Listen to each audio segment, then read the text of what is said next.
Well, welcome to week one's assignment explanation. So in these little segments here, I've run this course so many different times that I and my fellow instructors have seen a lot of the common mistakes or misperceptions in the assignments. So I'm going to go over those things with you before you do the assignments, so you don't have to make the same mistakes and have the same misunderstandings as students in the past. So we will start with your design project site.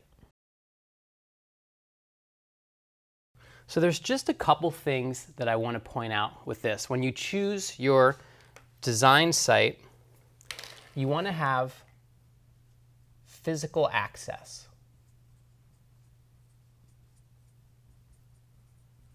You don't need to have physical access the entire 10 weeks of the course. However, there are some assignments that require you to actually be physically on site.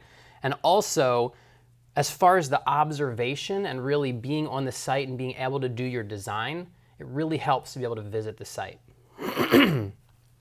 Another thing when you're choosing your site is your scale of interest. So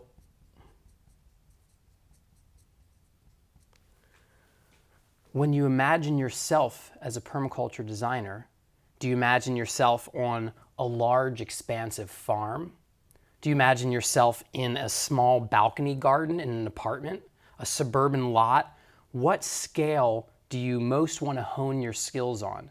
That's the scale that you should choose for your design site. And if you really want to be an all-around person who can do small scale and large scale and medium scale, then just pick the one that's most convenient for you. Okay, so the next assignment that we're going to look at is map your watershed. Okay, so for the map your watershed assignment, there are several different elements that you're going to show. The first one of these is the watershed boundary. Now, the watershed boundary is defined by ridges and hills, right? And so on one side of that watershed boundary, the water flows in towards your site. Here's your site, by the way. So this is the property boundaries of your site.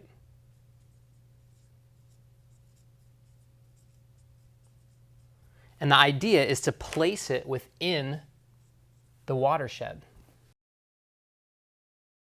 So on this side of the ridge, everything flows towards your site. On this side of the ridge or the high point, the water flows away. And then within the watershed, there is the water flow pattern.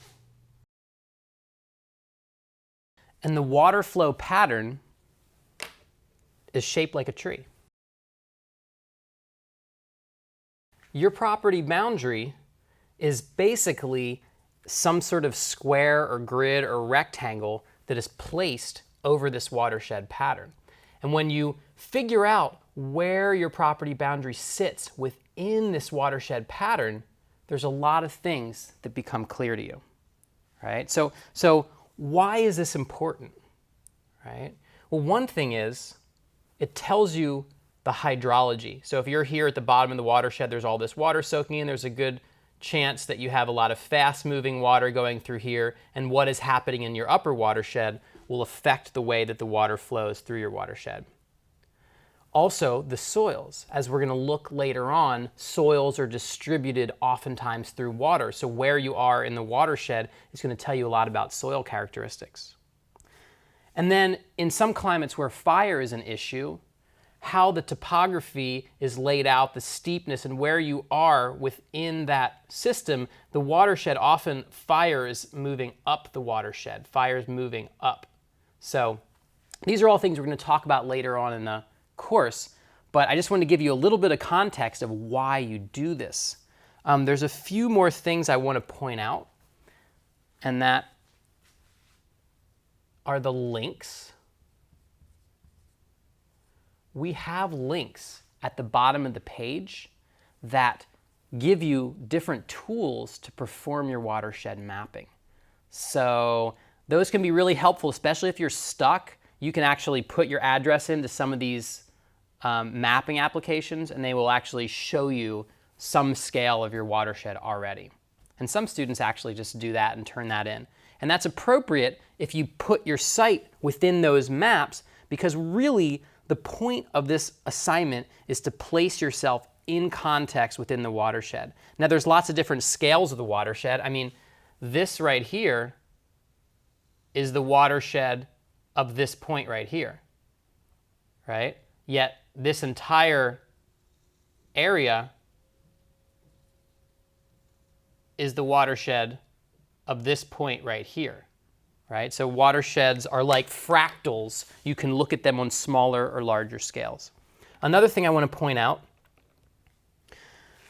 is something about urban areas, right? Because urban areas, oftentimes, if we have a city grid placed over the watershed, then a lot of these natural drainages have been put underground through storm drainage systems, have been manipulated through roads, and this whole pattern has been changed where it can be very difficult to understand and it's like a treasure hunt to figure out how the water flows through an urban area, because it's not really necessarily following this pattern anymore. It's been very altered by human actions.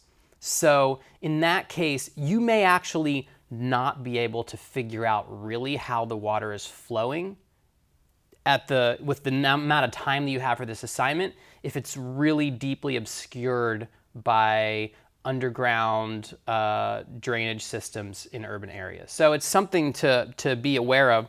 The one more thing is I've drawn, of course, for the purposes of this explanation, I've drawn a site with topographical relief to really demonstrate, but a lot of you may be on really flat ground. And you may say, there is no watershed, I'm on flat ground. And I'm here to say, there is no flat ground, right? So even on flat areas, there's still this drainage pattern, okay? It may have a different configuration to it as far as how extreme the branches are coming together from lower relief features, but still, even on flat ground, we're still ultimately going to find that tree-like branched watershed pattern, okay? And when you blow up outside that flat ground and you look at how that flat ground sits within the larger landscape, that's when the pattern becomes revealed. So I hope these pointers will help you out in figuring out these assignments, and we really look forward to seeing them. And please send myself or the other instructors any questions you have. And thank you very much. Good luck.